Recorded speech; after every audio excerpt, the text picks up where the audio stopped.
Oi, gente. Hoje eu quero falar um pouquinho sobre o que faz uma pessoa se manter numa relação tóxica.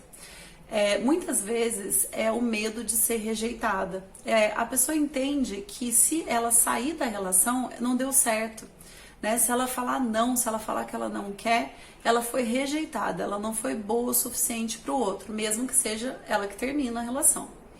Essa sensação vem da confusão que algumas pessoas fazem sobre colocar limites e rejeitar.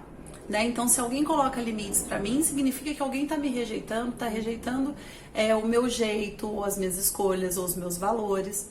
E aí eu não aceito aqueles limites. Então, o que eu faço? Eu ultrapasso esses limites. Isso é abuso, né?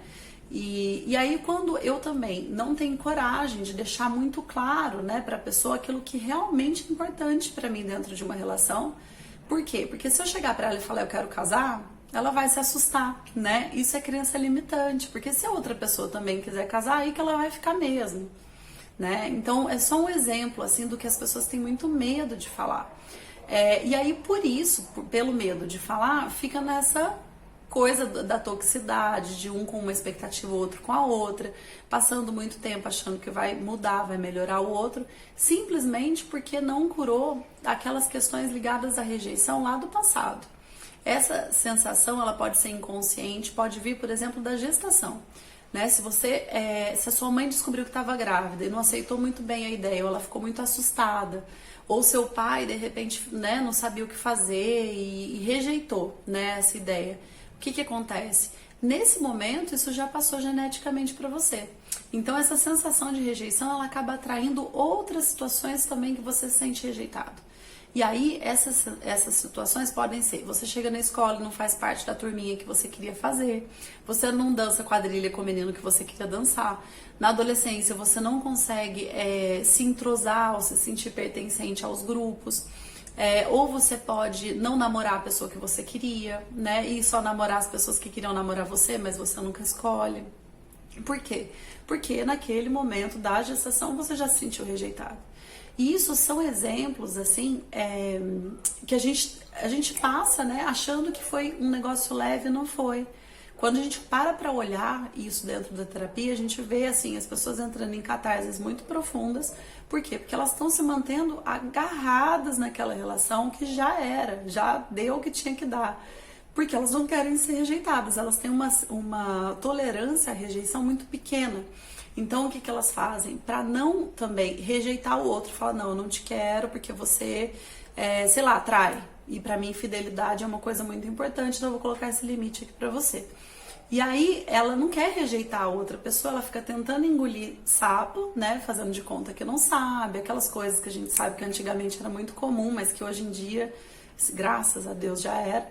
E aí, o que acontece? A pessoa, ela por medo de rejeitar o outro e depois levar o troco de ser rejeitado também, né? Tipo assim, se você não aceita, então vai embora. Né? Eu rejeitei, coloquei o limite, falei, não, aqui se a gente combinou fidelidade é fidelidade, se não, tchau. Eu rejeitei, né? E na verdade era um limite, porque tem a confusão. Aí o outro, o que ele vai fazer? Vai rejeitar de volta, vai falar, não, eu não aceito esse limite, porque como assim? Eu sempre fui assim, ninguém reclamou, tava tudo certo, desde que ninguém saiba, tá tudo bem. Né? Às vezes a pessoa não sabe com a cabeça, mas ela sente com o coração, ela fica ali com a pulguinha atrás da orelha até que um dia, né, descobre. Descobre-se de provas, aquelas coisas. Mas agora, como as coisas estão muito mais sutis, a gente pega muito rápido as coisas, né? Então isso é só um exemplo. Então o que a gente trabalha? Colocar limites sem colocar barreiras entre as pessoas, se comunicar sobre esses limites e principalmente entender que limite não é rejeição, né? Você receber um limite do outro, ó, até aqui você vai, daqui pra cá não, senão não tem relação mais, né? Isso não é ser rejeitado. E quando você coloca esses pontos também para outra pessoa, não é rejeitar a outra pessoa. E aí a gente vai trabalhar também nos traumas das rejeições passadas. Tanto as que a pessoa se lembra, quanto as que ela não se lembra, mas que ela sentiu. Por exemplo, nasceu um irmãozinho, tinha 1 ano. Aí eu olho e falo, roubou meu lugar? Né? Rejeição. Então, assim, aí fica com ciúmes, reverbera no dia de hoje, né? Ah, então agora eu morro de ciúmes quando chega uma pessoa nova. Por quê? Porque era a pessoa nova que chegou na minha vida. Quando foi a primeira vez que isso aconteceu? Né? Qual foi a sensação? A gente vai ver que a conexão de sensação é igual. E é por aí. Aí a gente vai curando, vai resolvendo, né, aquilo que aconteceu no passado, levanta, reorganiza isso no sistema e a gente separa, né, traz discernimento, né, do que é rejeição, do que são limites, e quando tem limites não tem relação abusiva.